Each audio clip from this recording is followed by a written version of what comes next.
आ रहा है। मुझे अभी अभी पता चला है कि राव सरदार नाम बड़ा भारी है, लेकिन उनका कारनामा जो है वो भारी नहीं है, बल्कि उनका नाम मेरे ख्याल में राव गुलाम होना चाहिए, जो उन्होंने हरकतें और करतूतें की हैं।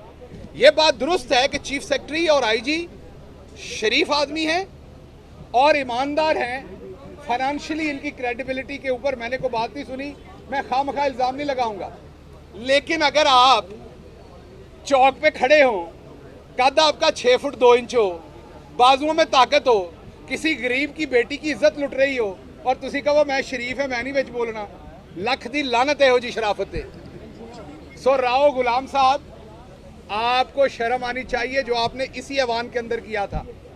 आप यहां से चले जाएं, भले आप रिटायर हो जाएं। जिसका नाम शहबाज गिल है वो आपको नहीं छोड़ेगा, मैं आपका पीछा करूंगा। आप अगर अल्लाह